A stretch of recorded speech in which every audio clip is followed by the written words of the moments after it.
You've seen them on brunch menus, but today we're making them the way I grew up eating them. No shortcuts, no canned sauce, just real homemade Chilaquiles Verdes. And don't worry, it's easier than it looks.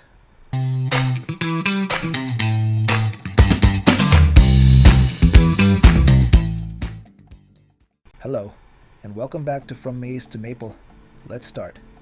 Into a pot of boiling water, we add 6 tomatillos, a quarter of a white onion, 3 serrano chilies, and 1 unpeeled garlic clove. We'll leave a handful of cilantro out for now. It's going straight into the blender later. This is one of those simple prep moments that set the stage for bold flavor. As everything simmers on high heat, you'll start to notice the tomatillos changing color, from bright green to more of a pale muted tone. This is your visual cue that they're cooking through.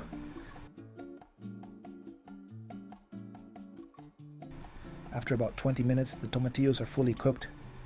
You'll know because one may even burst open in the water. That's when it's time to turn off the heat and let everything cool down. Give it about 10 minutes to cool. You don't want to handle it too hot. Then move everything to a food processor. Let's toss everything in, along with the fresh cilantro. Add salt to taste. I recommend starting light. You can always adjust later. To get the salsa to the right texture, I like to add a splash of the water we used to boil the veggies. Not too much, just enough to help everything blend evenly. We blend for about 15 seconds. You're looking for a smooth, fluid salsa that still has a little body. Here's the consistency I go for. Pourable but rich. Perfect for coating each chip without drowning it. Too thick and it won't spread. Too thin and it'll pool at the bottom. This is right in the middle.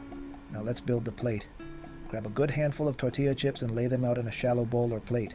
Pour the salsa generously over the top, making sure to get full coverage. Next, as much as sour cream as you'd like.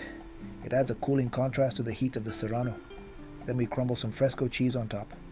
You can find fresco cheese at most Latin stores, but if you can't, mozzarella is a great substitute. If using mozzarella, I recommend layering it underneath the salsa. The heat will melt it just enough to make it extra satisfying.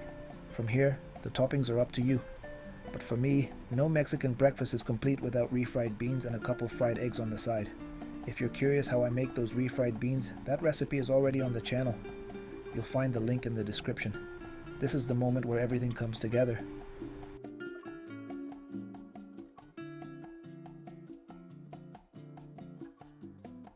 It gets messy fast, and that's exactly how it should be. Because this dish isn't about clean edges. It's about flavor, comfort, and joy. Whether you're cooking for family, friends, or just for yourself, you've earned this bite.